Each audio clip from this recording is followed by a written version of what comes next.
हमको मन की शक्ति देना, मन विजय करे, दूसरों की जय से पहले खुद को जय करे। हमको मन की शक्ति देना। दर्शकों नमस्कार। वो दिन भी कितने प्यारे थे, ये दिन भी कितने प्यारे हैं। इस कार्यक्रम में आपका बहुत बहुत स्वागत है। दर्शकों, संघर्ष जिंदगी का एक बहुत ज़रूरी हिस्सा होता है। जिंदगी में मान अपमान, सुख दुख सब कुछ सहन करना पड़ता है और जो उसे पार कर लेता है वही विजयी कहलाता है।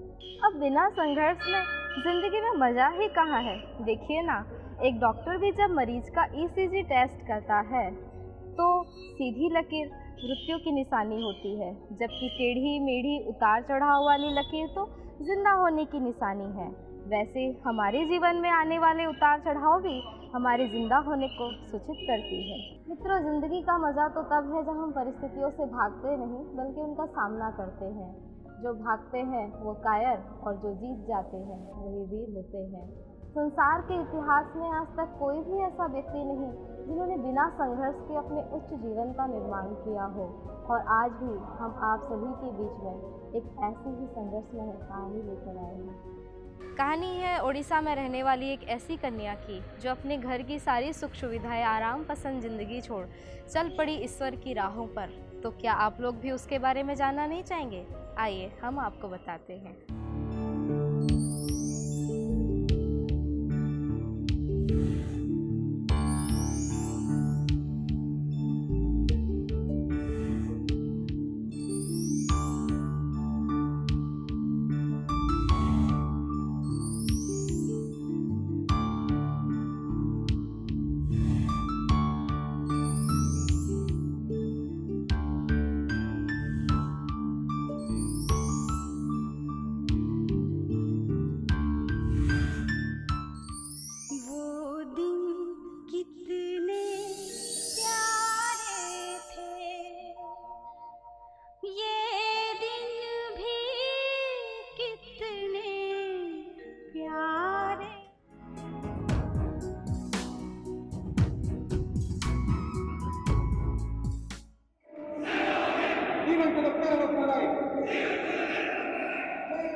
नमस्कार पार्वती दीदी।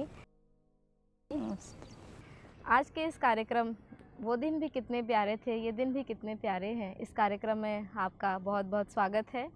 दीदी, हम आपसे कई प्रश्न पूछना चाहेंगे और आपके ज्ञान भंडारों से कुछ ज्ञान खजाने लूटना चाहेंगे। दीदी, सबसे पहले हम आपसे ये पूछना चाहेंगे कि आप बचपन में बहुत भक्ति करती थी, फिर आपने गुरु की दीक्षा भी ली और आपको ईश्वरीय ज्ञान की प्राप्ति भी हुई। तो भक्ति, गुरु और ईश्वरीय ज्ञान, इसमें आपको किस किस तरह की भिन्न भिन्न अनुभूतियाँ प्राप्त हुई? छोटेपन में जो हम भक्ति करते थे, भक्ति में पूजा पाठ और उपवास आदि जो करते थे उसमें एक आनंद आता था। बाकी एक खोज हो रहा था कि कोई शक्ति की भी अनुभव होना चाहिए।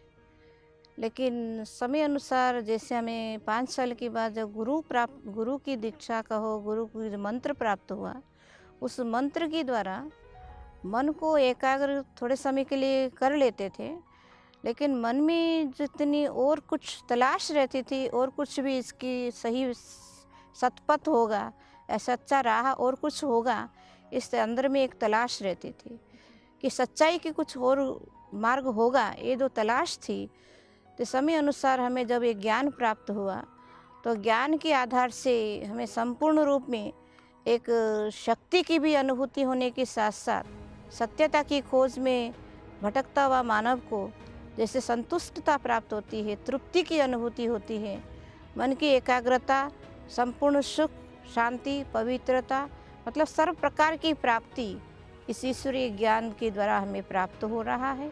इसलिए तीनों में से अगर अंतर देखा जाए, कि भक्ति से आनंद की प्राप्ति और गुरु से मन की थोड़ा बहुत एकाग्रता की, जहाँ थोड़ा बहुत सत्संग भी करते थे, लेकिन सत्संग से जितनी प्राप्तियाँ होनी चाहिए प्राप्तियों में भी थोड़ा बहुत अतृप्ति लग रही थी। लेकिन सत्य ज्ञान के द्वारा ही हमें मार्गदर्शन प्राप्त हुआ और संपूर्ण प्राप्ति की अनुभूति कर रहे हैं। इसलिए तीनों में ज़रूर भिन्नता है। पहले भक्ति के आधार से ही भगवान की प्राप्ति जो गायन है वही हम बचपन से अभी तक अनुभव कर रहे हैं। नमः शिवाय, ओम नमः शिवाय, ओम नमः शिवाय, ओम नमः शिवाय। प्रणाम गुरुजी। खुश रहिए। और बहुत दिन के बाद आए, हमारी याद कैसे आ गई? और सब ठीक है तो? बस गुरुजी आपकी कृपा है। बेटा गुरुजी के पैर पड़ो। खुश रहो बेटा। आज से ये तुम्हारे गुरु हैं। पर पिताजी, गुरुजी तो स्कूल में होते हैं। ये वो गुरु हैं बेटा जिनके बिना मुक्ति नहीं मिल सकती और हम स्वर्ग में जा नहीं सकते। पर क्या पिताजी, स्वर्ग में जाना, मुक्ति लेना जरूरी है? बेटा इधर आ, इधर आके बैठो। देखो अभी तुम बहुत छोटी हो, जब तुम बड़ी हो जाओगी तो ये बात तुम्हारा समझ में आ जाएगा। तुम दीक्षा ले लो। देखो मैं तुम्हें कान में एक मंत्र दूंगा, किसी को मत बताना, अपने तक ही सीमित रखना। हाँ जी गुरुजी, जैसी आपकी आज्ञा, मैं आपका कहना जरूर मानूंगी। आपकी बेटी बड़ी समझदार है, इसे तो मैं अपनी दीक्षा जरूर दूंगा। आपकी कृपा महाराज। दीदी, आपकी इतनी लंबी जीवन यात्रा में आपको कभी शादीशुदा जीवन बिताने की इच्छा नहीं हुई, या फिर दहेज प्रथा के भयभीत परिणामों के भय से आपने कुमारी जीवन बिताने का निर्णय लिया? जैसे जब मैं इस ईश्वरीय पथ पर चलने लगे, ज्ञान में आने लगे, तो उस समय हमारी उम्र ही बहुत छोटी थी। करीब 14 साल की उम्र में जब ज्ञान में आने लगे तो वो उम्र कोई शादीशुदा करने के ख्यालात वाली नहीं होती है। लेकिन जैसे जैसे उम्र बढ़ता गया उसके बाद घर वाले ने भले प्रपोज किया था शादी के लिए, लेकिन घर वालों को ये भी पता है एक निष्ठा वाली है, एक सात्विक विचार वाले हैं, इसलिए हमारे लौकिक भैया उसको प्रोटेक्शन देते थे। उसमें कुछ ऑब्जेक्शन, हमको कोई प्रकार की रुकावट नहीं आई। और दूसरी बात यहाँ पर दहेज प्रथा की जो बात हुई उसके डर के मारे हमने इस जीवन को नहीं बिताया, क्योंकि हमें मालूम है कि इस राह पर चलने से कितनी सुख शांति प्राप्त हो रही है। घर वालों को भी पता पड़ा कि इससे संपूर्ण सुख शांति की अनुभूति हो रही है। और दूसरा, दहेज प्रथा के लिए घर वालों को कोई हिचक नहीं थी। परिवार वाले सर्वसमर्थ वाले थे, वो दहेज भी देने वाले भी थे, लेकिन हमारी आंतरिक इच्छा ही नहीं थी कोई शादी के लिए, तो दहेज की बात ही तो दूर ही है। दीदी, आपको ये ईश्वरीय ज्ञान कब और कैसे मिला? यह ज्ञान हमें 1970 में दिल्ली से मेरा बड़ा भाई सूर्या राव, उनके द्वारा ही प्राप्त हुआ। वो भी 14 साल की उम्र में, जब हम दिल्ली समर वेकेशन में छुट्टियों में बुलाने के लिए बुलाए थे राव भाई ने, तभी हम लोग चक्कर लगाने सैर करने गए थे। लेकिन वहाँ पर अचानक एक आध्यात्मिक संग्रहालय देखने में आया और उन्होंने कहा आध्यात्मिक म्यूजियम समझने के लिए आप चलो। तो वहाँ समझते समझते इतना अच्छा वहाँ का परिवेश लगने लगा, वहाँ का सात्विकता, बहनों का प्यार, वहाँ की पवित्र वातावरण हमें दिल को छूने लगा। वहाँ से ही हमें ज्ञान की प्रेरणा प्राप्त हुई।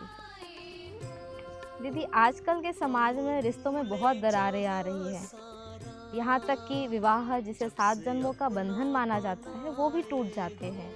तो ऐसे समय में आप प्रभु परमात्मा के साथ इतने लंबे समय का रिश्ता कैसे जोड़कर रखी हुई है? संसार एक ऐसा है जिस संसार के अंदर हर सुख क्षणस्थायी है। शारीरिक या मानव जीवन के अंदर जो सुख प्राप्त होती है, शारीरिक सुख सब कुछ क्षणस्थायी है, क्योंकि शरीर ही क्षणस्थायी है।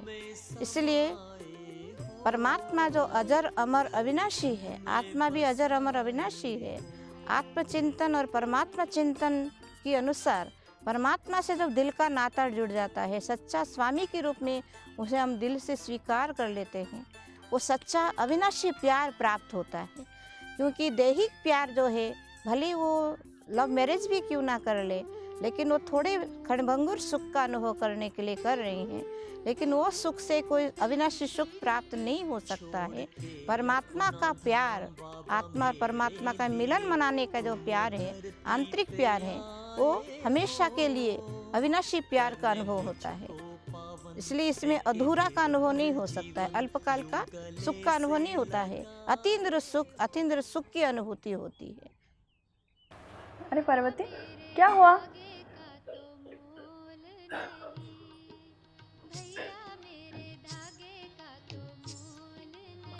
अरे चलो बताओ क्या हुआ? अब बताओ भाई, आज राखी के दिन क्या हुआ ऐसे मुंह लटका कर बैठी हो? मुझे आपसे कोई बात नहीं करनी है। चलो अभी बता भी दो, अपनी बड़ी बहन से नहीं बताओगी क्या? ओह, चलो अभी गुस्सा थूक दो। भैया का गिफ्ट नहीं मिला क्या? कुछ गिफ्ट नहीं मिली? आपको नहीं पता? पता है ना आपको, सुबह से मैं सूर्य नारायण भाई का इंतजार कर रही हूँ, फिर भी पूछे जा रही हैं। अरे क्या हुआ, तुझे तो पता है ना वो दिल्ली गए हुए हैं। हाँ हाँ, दिल्ली में रहते हैं, पर इसका मतलब तो ये नहीं ना कि रक्षाबंधन के दिन भी ना आए। एक दिन छुट्टी लेके तो आ ही सकते थे। काश के भैया यहाँ होते।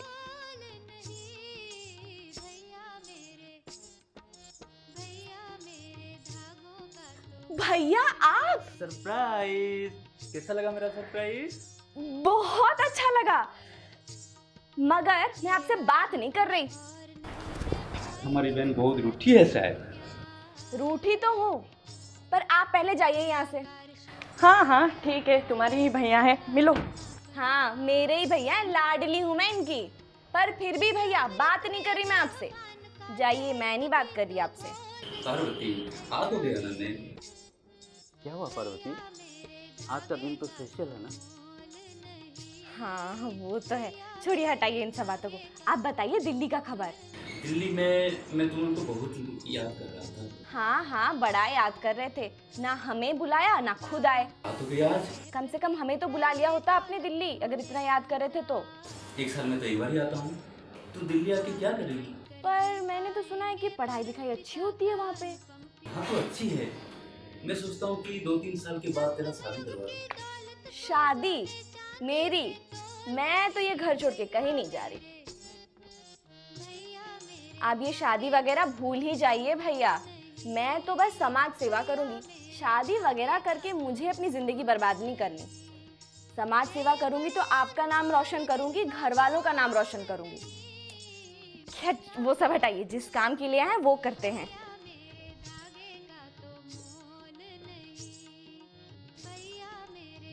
ठीक है, जल्दी जल्दी राखी बांध ले, बहुत इंतजार कर रही थी ना तो। हाँ भैया, 2 मिनट बस।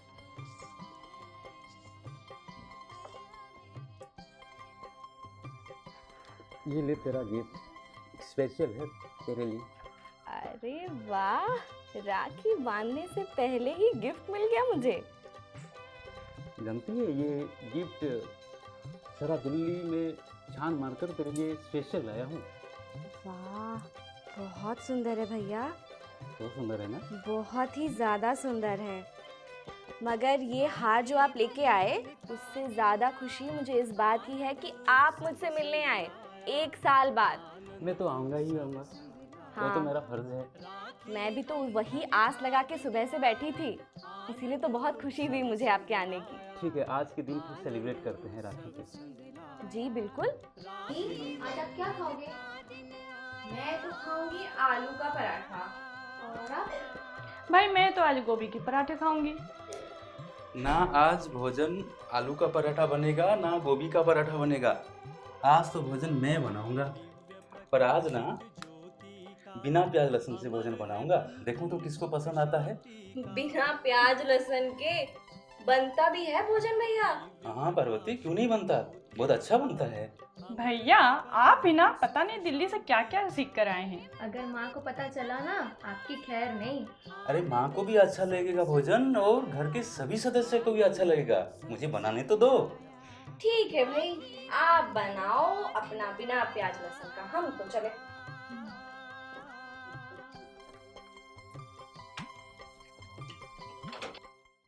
दीदी से तो मैं 1989 से 26-27 साल से जुड़ी हूँ। यहाँ 27 साल से मैं सेंटर पे रह रही हूँ संबलपुर में। मुझे पहले बहुत डर लगता था, मैं स्टेज फ्री नहीं था, लेकिन सबसे मिलने के लिए मुझे लज्जा आती थी, डर लगता था। लेकिन जब दीदी के संपर्क में आई तो मुझे दीदी ने बहुत हिम्मत दिलाई, स्टेज के लिए मुझे चांस दिया और इन्होंने मुझे ऑफिस के जो भी कार्य है बाबा का, वो कार्य में सहयोगी बनने के लिए मुझे प्रेरणा दी। मैं देखती थी कि दीदी कार्य करते हुए वो बहुत हिम्मत है उसमें ये ताकत थी कि भगवान हमारा साथ है तो कोई भी कार्य हो वो हल्का हो जाएगा। तो हम उनसे ये सीखे हैं, इसलिए अभी तक भी मुझे कोई भी कार्य होता है, छोटे बड़े समस्याएं आती है, तब मैं यही प्रेरणा जो है दीदी की वो साथ में लेकर के हरदम कोई समस्या आती है उसके पहले ये सोचती हूँ कि बाबा हमारा साथ है तो कोई परिस्थिति हमारा कुछ नहीं कर सकता। ये खास प्रेरणा ली हूँ। और जो ऑफिशियल वर्क है, अकाउंट्स करना और मेल्स वगैरह उसका देखभाल करना, ये सारी दीदी ने हमें प्रेरणा दी और सिखाई है और आगे बढ़ाने के लिए भी हिम्मत दिलाई है। जब से लौकिक बहन के संपर्क में आई, लौकिक में तो हम लोग एक ही साथ मिलनसार में रहते थे, लेकिन बाबा की ज्ञान प्राप्त होने के बाद और पार्वती बहन के संपर्क में आने के बाद, अलौकिक सेवा में आने के बाद, इनकी जो त्याग, सरलता और मिलनसार और एक निर्णय शक्ति की जो परखने की शक्ति, इनको मैंने देखा। इससे मुझे भी कई चीज़ों की जानकारी हुई और इसी से मुझे भी जीवन के अंदर सफलता अभी तक मिलती रही है। संबलपुर का ऐसा कोई परिवार नहीं होगा टाउन में कम से कम जो पार्वती बहन के साथ, पार्वती बहन का जो अपनापन उसको नहीं मिला। जो भी उनके पास एक बार बात की है वो हमेशा के लिए उनके पास बिक गई। पार्वती बहन मेरे से उम्र से तो बहुत छोटी हैं, लेकिन आध्यात्मिक ज्ञान से वो इतना ऊंची है कि मेरे हाथ उनका तक पहुंच नहीं पाया, लेकिन फिर भी मैं उनका छत्र छाया तल में हूँ। और जितने भी उनके साथ आते हैं शायद सोचते हैं कि ये अपने परिवार की। बेला शुद्ध पवन है मेरे लाडलो जागो, अमृत बेला शुद्ध पवन है मेरे लाडलो जागो, अखियाँ खोलो शिव शिव बोलो, अखियाँ खोलो शिव शिव बोलो, बच्चों आलस त्यागो मेरे लाडलो जागो, अमृत बेला शुद्ध पवन है मेरे लाडलो जागो।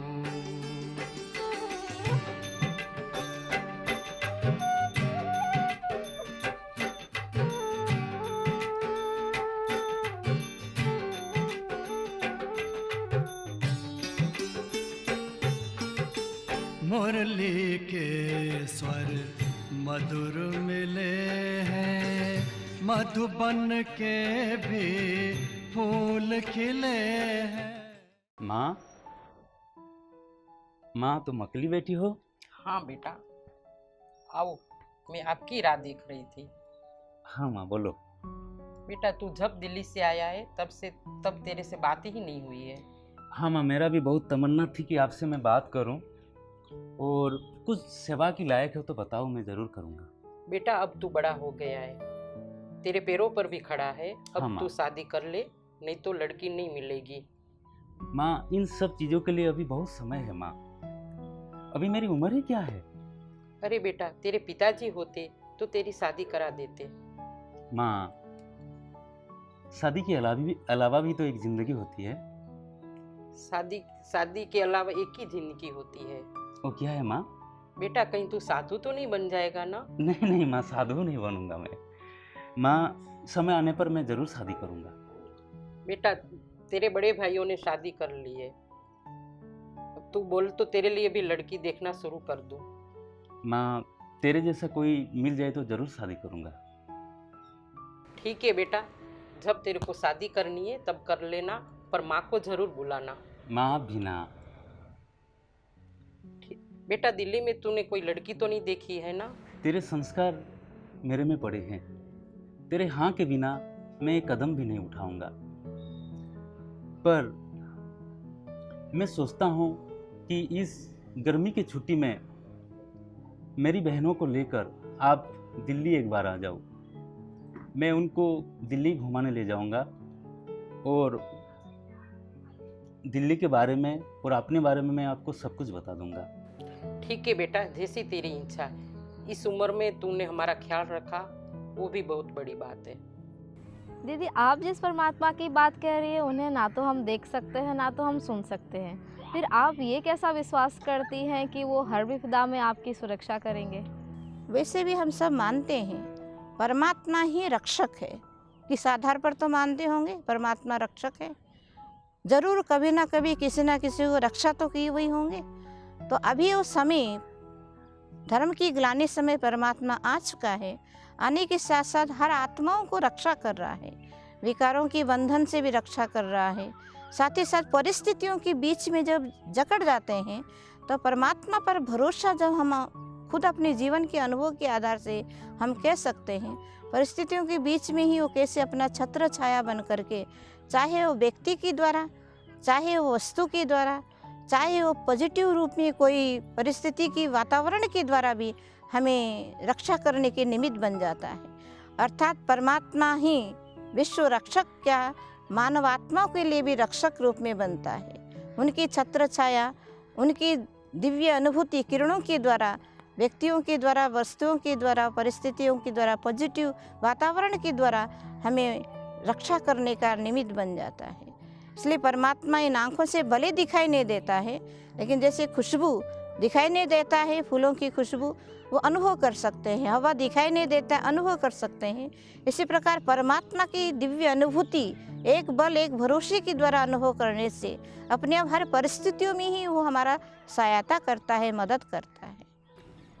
दीदी देखिए, समाज में एक कन्या को अपना निर्णय स्वयं लेने के लिए अनेक वाद विवादों का सामना करना पड़ता है, और आपको भी ज़रूर अपना निर्णय स्वयं लेने के लिए अनेक वाद विवादों का सामना करना पड़ा होगा। क्या आप हमें बताएंगी कि वो कौन सी परिस्थितियाँ थी जिनको आपको सामना करना पड़ा और आपने वो परिस्थितियों का सामना कैसे किया? वैसे तो हमने पहले ही बता दिया कि हम छोटी उम्र से ही इस ईश्वर विश्वविद्यालय में आए थे और बचपन से ही हमारी एक स्वतंत्र विचार रहते थे। परिवार वालों को ये पता था कि अपने विचारों में अपनी अटल रहती है, और विचार जो हमने निर्णय लिया है, परिवार वालों को भी इतना विश्वास होता था इसने जो कुछ निर्णय लिया वो यथार्थ निर्णय होगी। भले उनको थोड़ा बहुत कुछ शक हुआ होने पर, जो कुछ परिस्थितियाँ हमारे सामने कुछ रखने पर भी हमारे बड़े भाई उनको इस रूप से सुझाव दे करके, हर प्रकार से समझाने दे करके उनको समझौता कर दिया, ताकि उन परिस्थितियों की ज़्यादा समस्या रूप हमको नहीं आया, और सहज रूप से हम निर्णय जो लिया है उसी कदम को आगे बढ़ते हुए निर्णय के आधार पर हम आगे बढ़ रहे हैं। दीदी, आपको अपने जीवन को ईश्वरीय सेवा में समर्पित करने की प्रेरणा कहाँ से मिली? वैसे इसी ज्ञान को प्राप्त करने के बाद लौकिक मम्मी जो थी वो सात्विक विचार वाले थे, साथ साथ धार्मिक और सात्विक आध्यात्मिकता की भावना होने के नाते उनकी जो सरल जीवन, सात्विक जीवन, आध्यात्मिकता की ओर पर वो भी चल रहे थे। उनकी रहन सहन से हमें काफ़ी प्रेरणाएं प्राप्त हुई। साथ ही साथ जिस आश्रम में साउथ एक्सटेंशन दिल्ली के द्वारा जो ज्ञान प्राप्त हुआ, वहाँ की जो गीता बहन, उनकी पवित्रता की शक्ति, सात्विकता की शक्ति, त्याग की शक्ति, तपस्या की शक्ति हमें बहुत ही प्रेरणा का स्रोत रहा। और उसके आधार पर हमने भी निर्णय लिया हमारे जीवन ऐसा होना चाहिए। देखिए, मैं सांसद होने के बाद पहले तो 1 साल से रिप्रेजेंट कर रहा हूँ इसी इलाका में। पार्वती बहन मेरे को तो लगता है मैंने इतना डेडिकेटेड है, सिंसियर है, ऑनेस्टी उसका पास इतना है, वो तो चुंबक की तरफ हमको खींच रहे हैं शायद। मैं तो 1 साल से कम 3-4 बार ये अनुष्ठान को आया हूँ विभिन्न डिफरेंट ओकेजन में। ऐसा मैं महसूस करता हूँ जो इतना सारी हमारा ज़िंदगी में कुछ मतलब बहनें सब आए हैं, ये मेरे को लगता है जैसे अपना बहन है। और दूसरा है उसका जो डेडिकेशन है, उसका जो sincerity, commitment to the work जो होते हैं, ये मेरे को बहुत प्रभावित किए हैं। एक्चुअली घर में तो हमारी सिंगल परिवार है, तो हम लोगों को ऐसी कोई टालने वाले कि बोलने वाले नहीं कि आपको ऐसे बोलना नहीं चाहिए, ऐसे करना नहीं चाहिए, और वो पता भी नहीं पड़ता है बचपन में। पर जब सेंटर में आए तो दीदी जी हमारे में क्या देखे क्या पता, परंतु हमको 1 ही साल में सेंटर का इंचार्ज बना दिए। तो सभी ट्रेनिंग्स तो हमारे पास नहीं थे, तो उस समय हम लोग डायरेक्ट जैसे मैं बोल देती थी या कोई संतुष्ट नहीं हो पा रहे थे, ऐसे कुछ प्रकार के मेरे साथ होता रहता था। तो उस समय दीदी जी का पहले से ही मेरे को डायरेक्शन मिलते रहते थे कि आपको ऐसे बोलना चाहिए, ऐसे करना चाहिए। परंतु उस हादसे के बाद ऐसे नहीं थी कि मैं बार बार आपको बोली फिर भी आपने अटेंशन नहीं दिया। दीदी उस समय भी शान से इतनी सुंदर समझाई और हमको धैर्य दिलाया कि समस्या विघ्न परिस्थिति ही मनुष्य के लिए शिक्षा है। तो ऐसे शिक्षा करके हमें आगे बढ़ना है, और हम भी तो ऐसे कोर्सेज पास करके आए हैं तभी तो आगे बढ़ पाए हैं। इस प्रकार की उनकी प्रेरणा के आधार पर आज हमारे अंदर कुछ ना कुछ परिवर्तन हम खुद भी महसूस कर रहे हैं, और दीदी जी भी उसमें हम समझते हैं कि थोड़ी बहुत संतुष्ट होते जा रहे हैं। फिर समय प्रति समय जो भी पेपर आ रहे हैं उसी कारण हमको एक तो शक्ति मिली कि नहीं, हम अपने आगे के जीवन को भी अच्छा बना सकते हैं और अच्छा बना सकते हैं। दीदी के साथ का अनुभव तो बहुत अच्छा लगता है, और जब बीच में आती थी तो मुझे इतना प्यार देते थे, इतना प्यार करती थी, जैसे मेरे सगी माँ से भी और प्यार ज़्यादा करते थे। इसलिए मैं माँ बाप को ही भूल गई, घर गांव घर सब कुछ भूल गई, और बहन जी के पास ही रहने के लिए इच्छा कर ली। इसलिए पढ़ाई भी छोड़ के चले गए, जल्दी छुट्टी लेके। जब बीच में परीक्षा भी आती है तो बड़ी बहन जी इतना शक्ति बढ़कर करने वाली वाणी भी बोलती थी, इतना पीछे से जैसे कि एक बहुत शक्ति होती थी। और बड़ी परीक्षा में पास कैसे होंगे उसके प्रेरणादायक वाणी भी हरदम बोलती रहती थी। तो इसलिए हम लोगों को भी बहन जी का वो शक्ति भरी वाणी, शक्ति भरी प्यार भरी जो पालना मिली, वो पहाड़ जैसा परीक्षा भी हमको राई जैसा अनुभव भी होने लगे। बीच में बहुत बार परीक्षा भी आती थी, लेकिन बहुत बड़ा पहाड़ जैसा भी राई भी रोई जैसा बन जाती थी।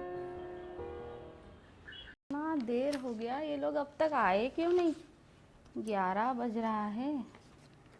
लीला, सुषमा, शीला, कितना टाइम हो गया, देखो ना अब तक नहीं आए हैं। ओ सनम तेरे हो गए हम, प्यार में तेरे खो गए हम। कौन आया? लगता है ये लोग आ गए। अरे बाप रे।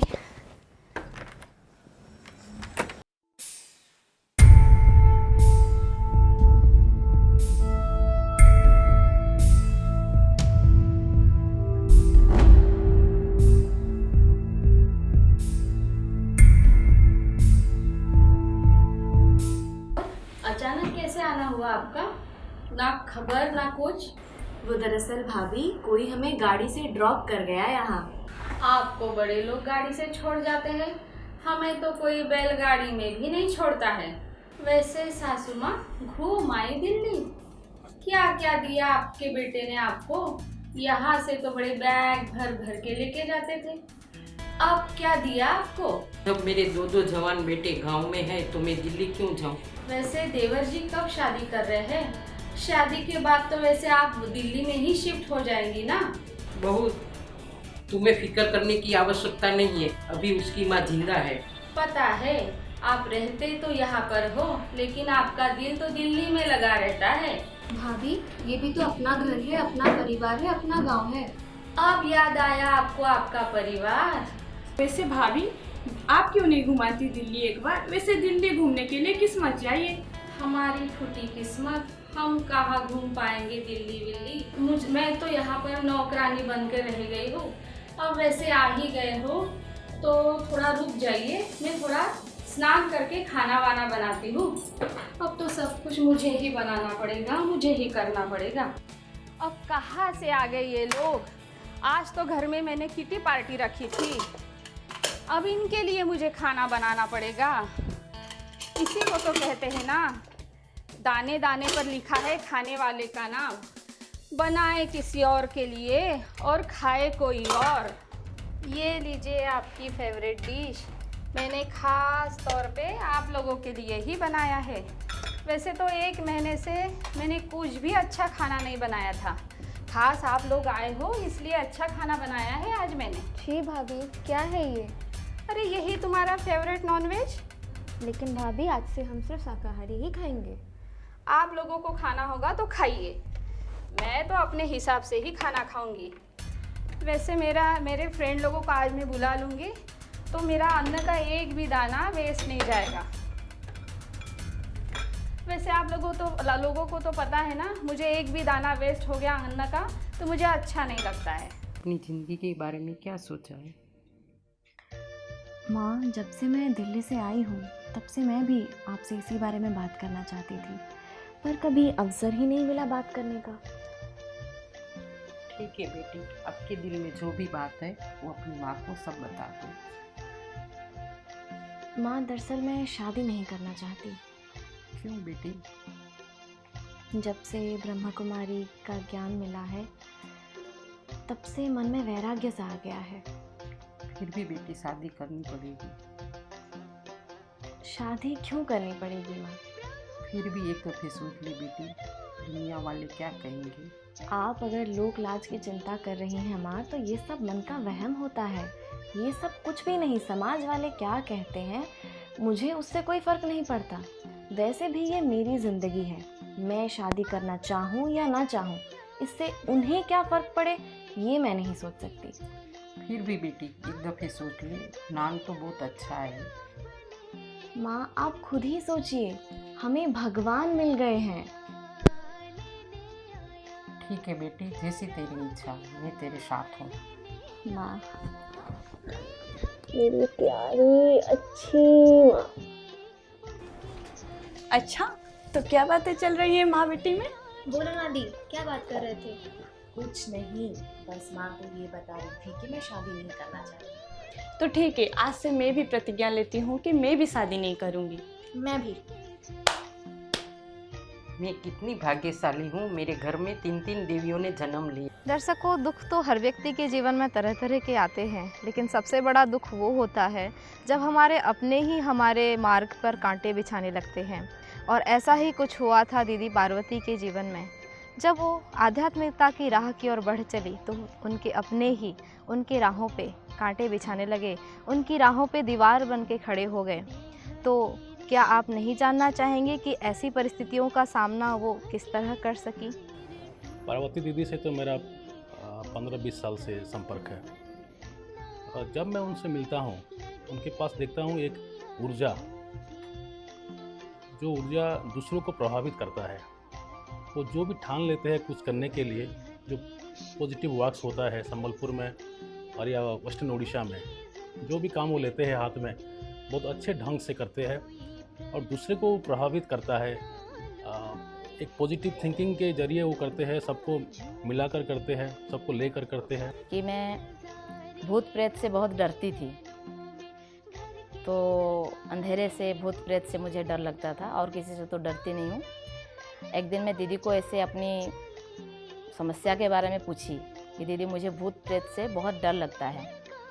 तो दीदी बोलते हैं कि आप क्यों डरते हो, आपके साथ तो खुद भूतनाथ शिव बाबा हैं, और आप जब योग करते हो रात को सोने से पहले या फिर योग में, तो बाबा की स्पेशल अपने ऊपर किरणों को अनुभव करना, और सोने से पहले बाबा की किरणें, लाल किरणें चारों तरफ फैल रहे हैं, जैसे मच्छरदानी के तरफ पूरा आपके बेड के चारों तरफ हो गया है और आप उसके नीचे सोए हो, ऐसे महसूस करना, तो भूत प्रेत का भय भाग जाएगा।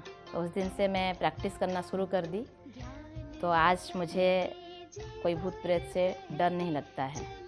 मैं क्लास में तो ऐसे ही बाहर में रहकर पढ़ती थी संबलपुर में, तो मैं उधर से रेगुलर क्लास आती थी, और उस समय दीदी का भी क्लास चल रहा था, मुरली क्लास। तो उस समय एक पॉइंट था, 108 में कौन आएगा, जो भक्ति मार्ग में हम बताते हैं, जब जपते हैं, माला जपते हैं, 8 माला 108 माला रुद्र माला होता है। तो उस समय बोला गया कौन 108 में आएगा या 8 रत्नों में आएगा। तो मेरे को बहुत अच्छा लगा, क्या है 8 रत्नों में आने का, क्या पुरुषार्थ करना है वो मेरे को मालूम नहीं था, लेकिन मेरे को इच्छा था 8 रत्नों में आना ही है। तो उस दिन दीदी ने भी बहुत हंसी, ये छोटी बच्ची है फिर ये सोच रही है और 8 रत्नों में आएंगे, लेकिन उस हंस से मेरे को भी जब हंसी वो दीदी ने, तो मेरे को लगा जैसे भी हो करके मेरे को समाज को ही दिखाना पड़ेगा, और बहुत अच्छा लगा। और दीदी जी का भी जो भी कोई परिस्थिति आती हैं, तो उस समय दीदी जी हल्का हो कर के बाबा की याद से ही सब कुछ हैंडल करते हैं। तो ये गुण दीदी जी का भी मेरे को बहुत अच्छा लगता है, और दीदी जी हर समय मेरे को भी डायरेक्शन देते हैं कैसे आगे चलना है, समय परिस्थिति कैसे चलता है।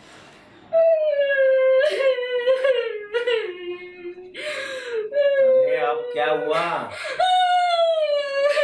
अरे कुछ बोलो तो सही, क्या हुआ? आप तो ना मेरे मैके की टिकट करवा दो, मुझे नहीं रहना है यहाँ पर। वैसे तो ये घर आपका है, आपको रहना होगा तो आप रह लीजिए, मैं तो चली अपने मैके। मैके मैके क्यों करती हो बार बार?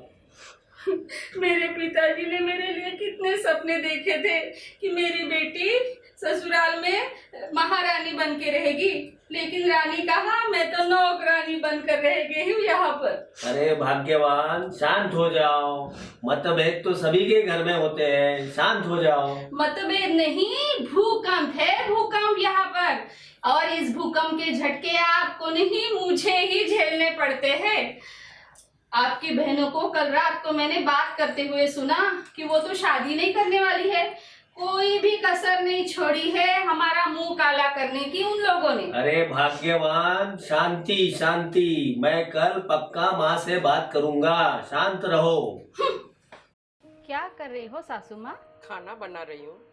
क्यों, क्या हो गया? आपको क्या लगा आपके खाने में मैं जहर मिला दूंगी? पहले तो आप मेरे हाथ का खाना अच्छे से खा लेते थे, अब क्या हो गया? अरे लोग क्या कहेंगे? लोग देखेंगे तो बोलेंगे सास घर में खाना बनाती है और बहुएं खाना खाती है सिर्फ। आप क्यों हमें बदनाम करने पर तुली हो सासू माँ? बहू ये क्या, आज फिर तूने खाने में लहसुन और प्याज डाल दिया? क्यों, आज तक तो आप मेरे ही हाथ का खाना खाते थे, अब क्या हो गया? मैं क्या अछूत हो गई हूँ क्या? बात वो नहीं है भाभी, पर आप तो जानती हैं ना कि हम सब ने बिना प्याज लहसुन के खाना शुरू किया है। ये सब मेरे घर में नहीं चलेगा, जो मैं आप लोगों को परोसूंगी वो ही आपको खाना पड़ेगा।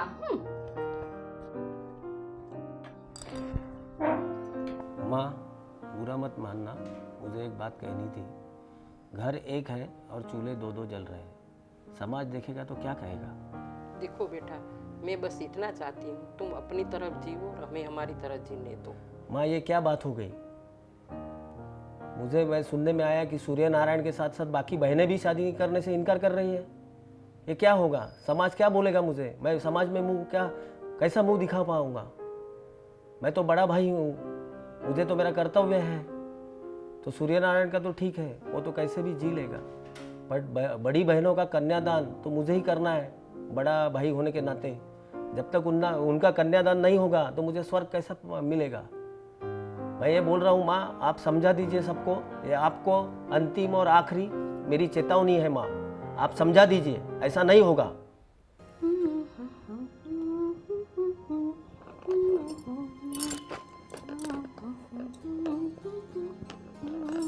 और भाभी कहाँ चली इतना सज धज के? क्यों? आप लोग ही खाली दिल्ली घूम सकते हो क्या? मैं खाली अपने सहेलियों के साथ घूमने नहीं जा सकती? भाभी 1 महीना कम पड़ गया दोस्तों से मिलने के लिए।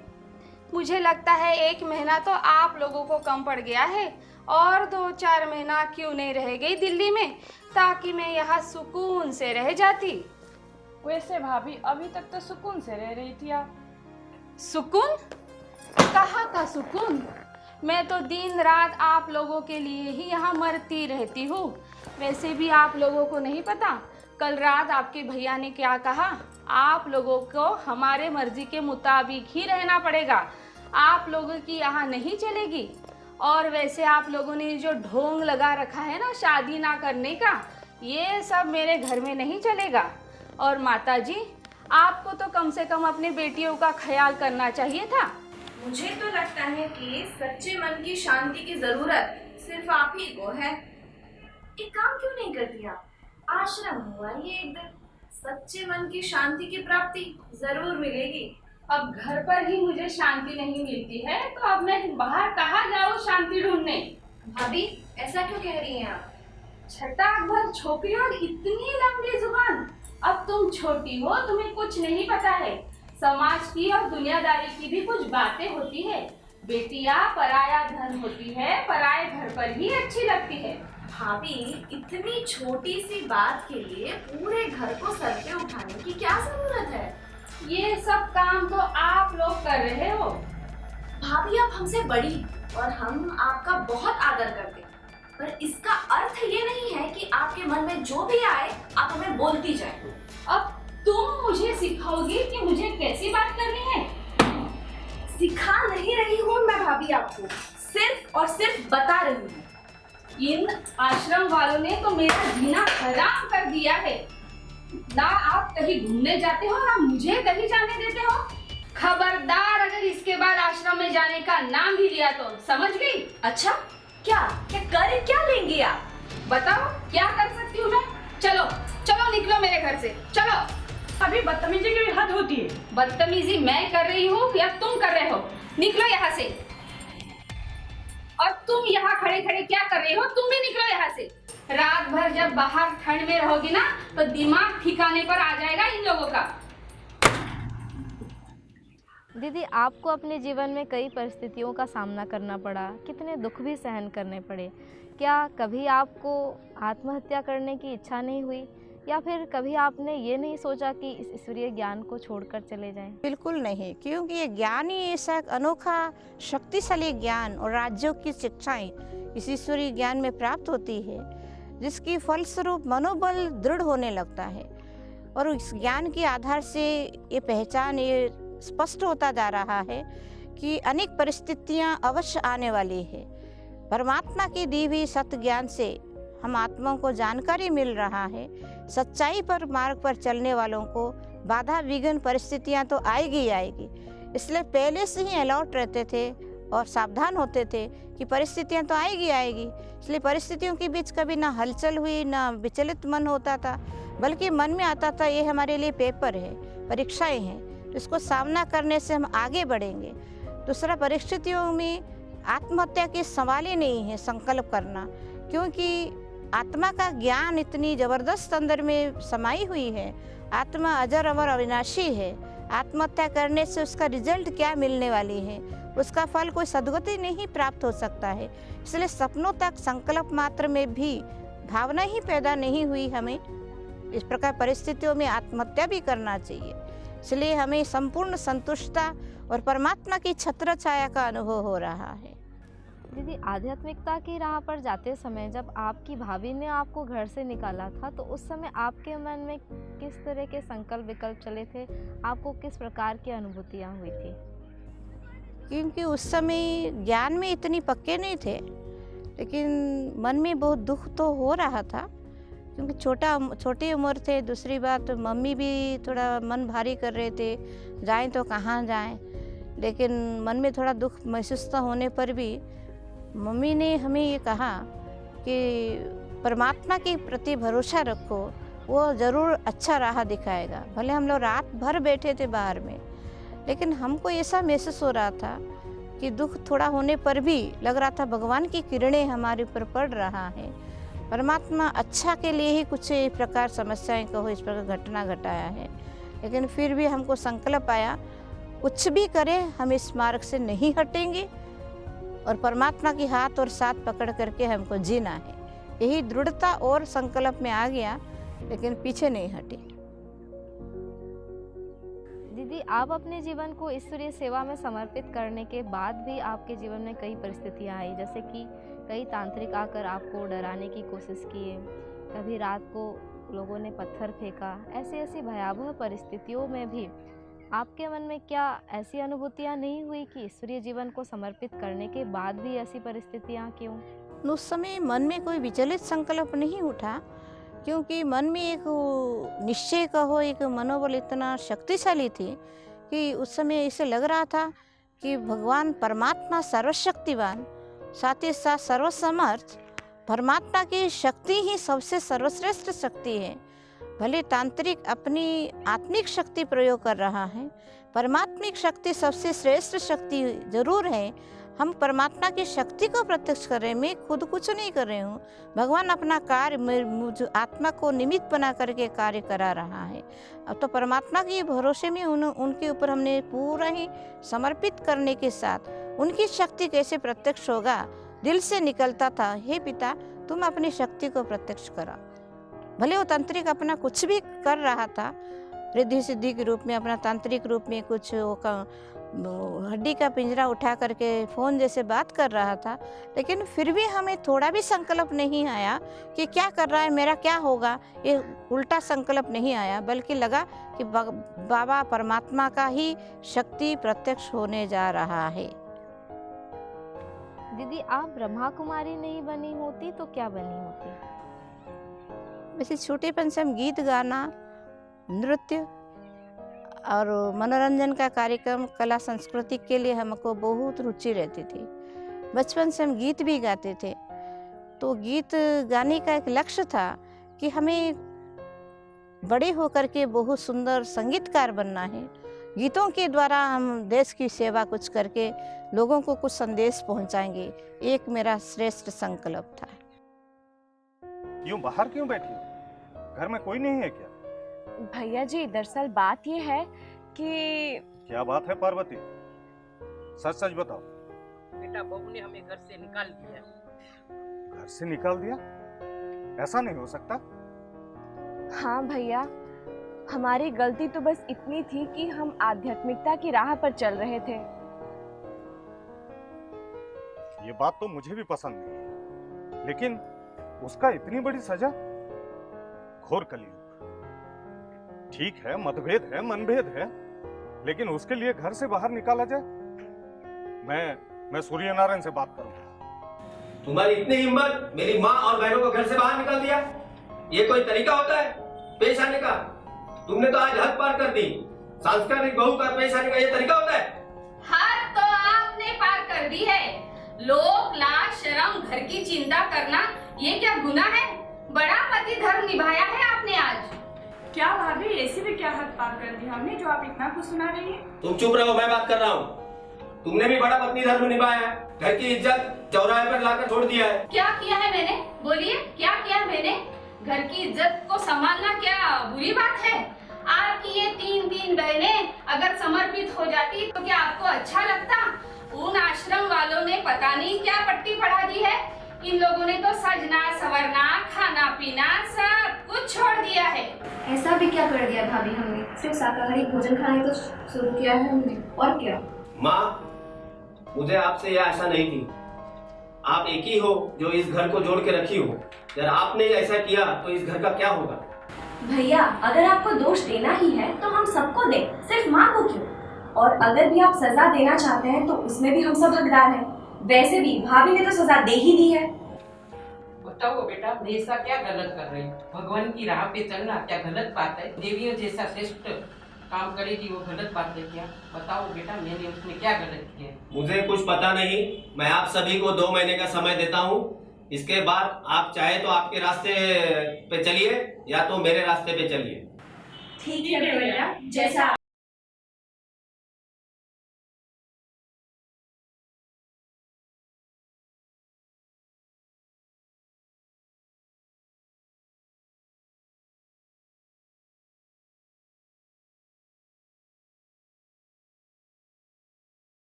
हाँ हाँ भाई, वो दरअसल बाबा को ज़रा अर्जी लगा रही थी।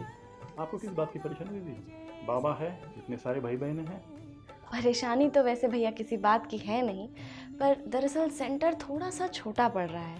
हमारे भाई बहन बढ़ते जा रहे हैं और एक ही रूम में क्लास करना, कोर्स करना थोड़ा मुश्किल होता है, और उसी में अगर कोई मेहमान आ जाए तो और दिक्कत बढ़ जाती है। दीदी, आपको परेशान होने की कोई ज़रूरत नहीं है, ये भाई है ना। जी आप तो हैं डॉक्टर साहब, मगर आप वैसे ही इतनी सेवाएं कर रहे हैं, आपको और तकलीफ देना मुझे मुनासिब नहीं लगता। दीदी ये ठीक नहीं है, ये कह के आपने तो हमें पराया कर दिया। आपको पराया तो हम कभी नहीं कर सकते डॉक्टर साहब।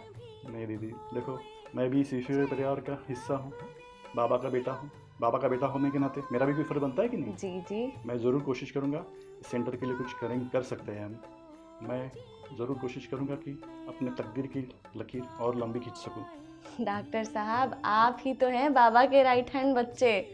आज आप शारीरिक डॉक्टर से रूहानी डॉक्टर भी बन गए। मेरी दिली तमन्ना है कि हर टीचर को आप जैसे बाबा के लाल मिले। बस दीदी, हम तो अच्छे दिल से कोशिश कर सकते हैं जी। बाकी बाबा की मर्जी। बिल्कुल। सुना है आप लोगों ने यहाँ कोई आश्रम खोल रखा है, और ये सफेद वस्त्र क्यों धारण कर रखे हैं? ये कोई उम्र है आपकी ज्ञान सुनाने की? स्त्री की सुंदरता उसके गहनों से होती है। ये तो सोच आपकी बहुत ही गलत है भाई साहब।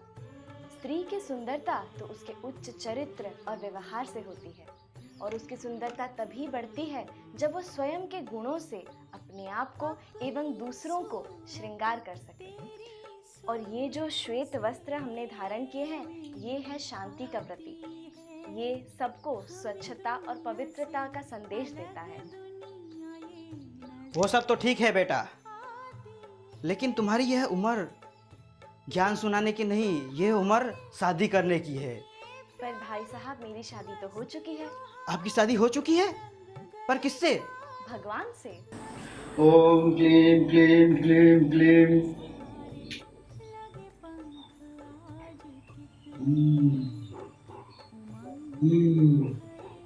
मुझे माफ़ कर दीजिए बहन जी, माफ़ कर दीजिए। मुझे नहीं पता था आप लोगों ने इतने महान उद्देश्य के लिए अपना जीवन समर्पित कर रखा है।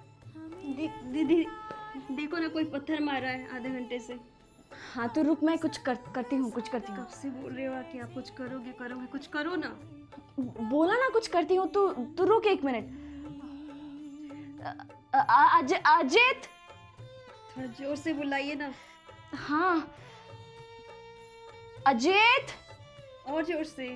तो आप सभी ने आज जाना कि कैसे हम सभी आत्माओं का परमपिता परमात्मा एक ही है। दीदी आपका ज्ञान तो बहुत अच्छा है, हमें तो लगा था यहाँ गलत प्रवृत्तियाँ होती है। माफ़ करना दीदी, कल रात को जो शोर शराबा हुआ था, कल हम ही थे यहाँ और हमें इसकी सज़ा भी मिल गई थी। सज़ा?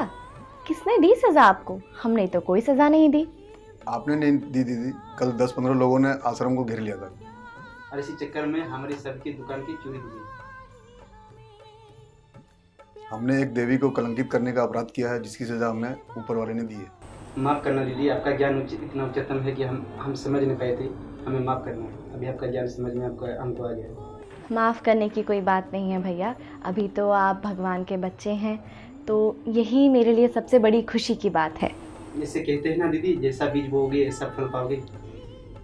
आज से हम अच्छे बीज बोएंगे, जिससे किसी को दुख न पहुँचे, सबको खुशी मिले।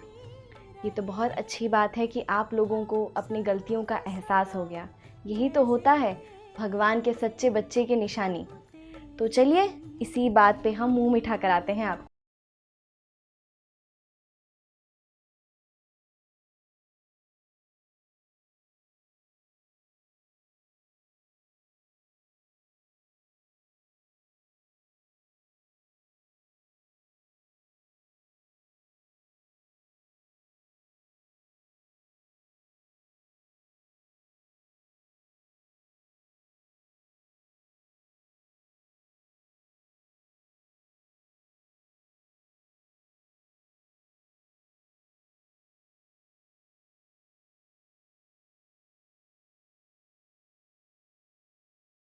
और ऐसे ही संबलपुर में जब दीदी पार्वती जी का आना हुआ तो उन्हें कई प्रेरणाएं और कई आशीर्वादों की प्राप्ति हुई। और ऐसे ही शुरू हुआ संबलपुर में प्रजापिता ब्रह्मा कुमारी ईश्वरीय विश्वविद्यालय का इतिहास। दीदी आपका बहुत बहुत धन्यवाद, शुक्रिया, नमस्कार, शुक्रिया। दर्शकों, कहा जाता है Rome was not built in a day. जब हम उच्च और महान लक्ष्य के प्राप्ति की ओर बढ़ते हैं तो हमेशा हमें अनुकूल परिस्थितियां नहीं मिलती, और अगर मिलती भी हैं तो उनको लेकर आगे बढ़ने की आवश्यकता होती है।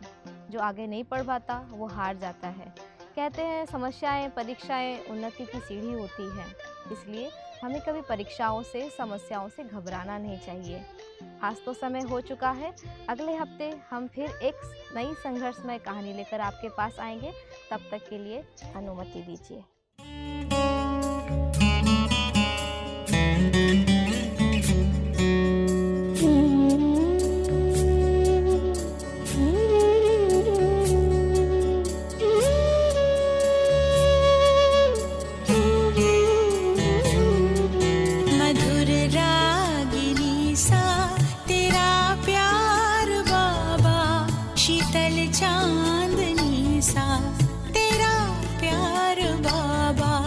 मधुर रागिनी सा तेरा प्यार बाबा, शीतल चांदनी सा तेरा प्यार बाबा। निर्मल सी गंगा, उज्ज्वल सी यमुना, निर्मल सी गंगा, उज्ज्वल सी यमुना, परम पावनी सा तेरा प्यार बाबा। मधुर रागिनी सा तेरा प्यार बाबा, शीतल चांदनी सा तेरा प्यार बाबा।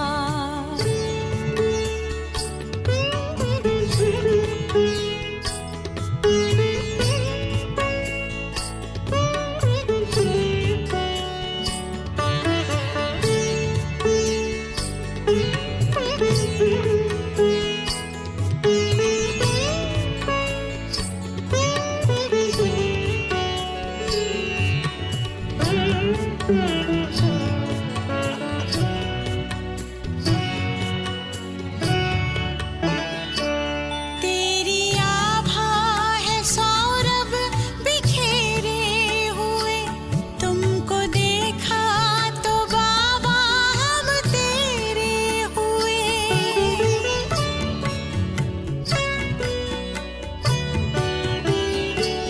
तेरी आभा है सौरभ बिखेरे हुए, तुमको देखा तो बाबा हम तेरे हुए। खुशियाँ मिली है, खुशियाँ मिली है बेशुमार बाबा। मधुर रागिनी सा तेरा प्यार बाबा।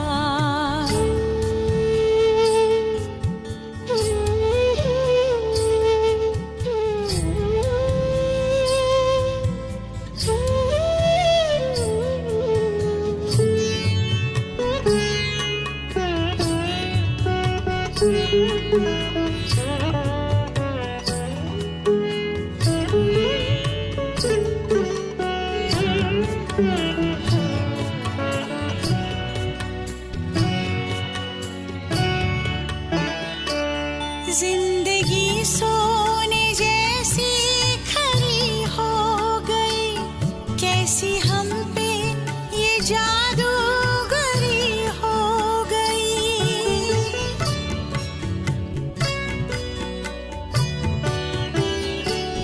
जिंदगी सोने जैसी खरी हो गई, कैसी हम पे ये जादूगरी हो गई।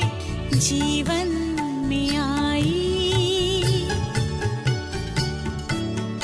जीवन में आई अब बहार बाबा, मधुर रागिनी सा तेरा प्यार बाबा।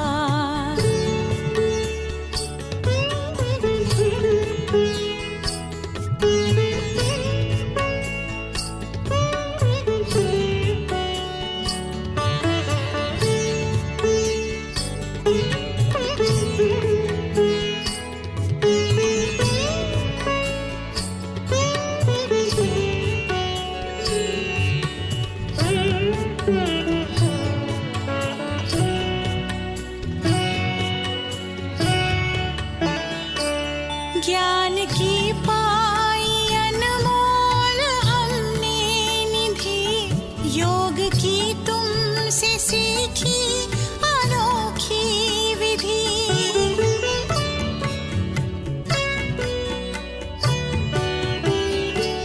ज्ञान की पाई अनमोल हमने निधि, योग की तुमसे सीखी अनोखी विधि। हमें ले चले हो, हमें ले चले हो उस